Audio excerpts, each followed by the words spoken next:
नमस्कार, आपल्या सर्वांचं स्नॅपशॉट मराठीमध्ये स्वागत. प्रामुख्याने मी आज समताभूमी जी महात्मा फुलेंची जिथं राहत होते ती जागा आहे आणि हा जागेच्या बाहेर साईडला एक पुस्तक विकायला बसलेले. त्यांच्याकडनं जरा विचारणार होता आपण. नाव काय तुमचं? हिरामन चौकाची वाघ चौरे. किती वर्ष झाले? तरी 10 वर्ष झाले. 10 वर्ष झाले. तर ह्यातलं जे महात्मा फुलेंवरती पुस्तक आता तुम्ही फक्त इथून बघू शकता, त्यातलं कोणतं पुस्तक व्यक्तीने वाचलं पाहिजे त्यांना समजून घेण्यासाठी? महात्मा फुलेंचं हे चरित्र वाचलं पाहिजे. काय चरित्रामध्ये काय दिले? हे 11/4/1827 पासून 28 नोव्हेंबर 1890 पर्यंत याच्यात संपूर्ण माहिती आहे. आणि कोण लिहिलंय? हे नवनाथ शिंदे. नवनाथ शिंदे. आणि हे जे पुस्तक आहे ते हे सावित्रीमाईचं चरित्र पूर्ण. तुम्ही वाचलेत का ही पुस्तकं? हे वाचलेली असतात. तुम्ही वाचली? काय म्हणजे हे 3 जानेवारी 1831 जन्म झाला यांचा. तर 1897 पर्यंत यांचा कार्यकाल याच्यामध्ये असतो. आणि आता हे गुलामगिरी कुणाचे? हे 1873 ला लिहिलं. त्यात काय अंदाज तुम्ही वाचला असेल? याच्यामध्ये संपूर्ण अंधश्रद्धा म्हणजे बहुजनांचा फायदा कसा झाला पाहिजे यासाठी लिहिलं 1873 ला. 1883 ला हे लिहिलं. शेतकऱ्यांचा आसूड. काय आहे नेमकं? हे तिन्ही पुस्तकं म्हणजे याच्यावर आहेत, अंधश्रद्धेवर आहेत.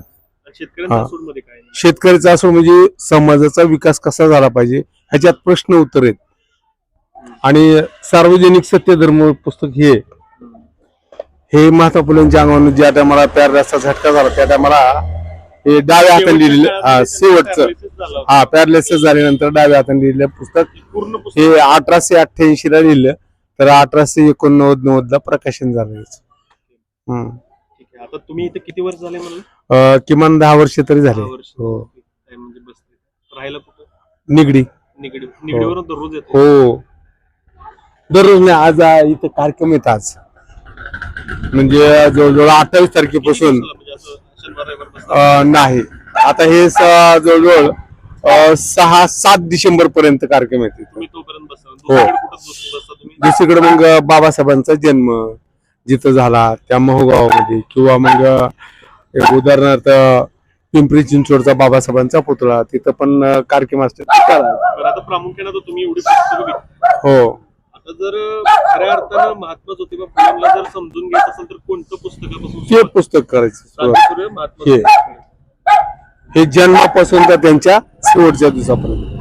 आणि सावित्रीमाई वाचायचं असेल तर हे.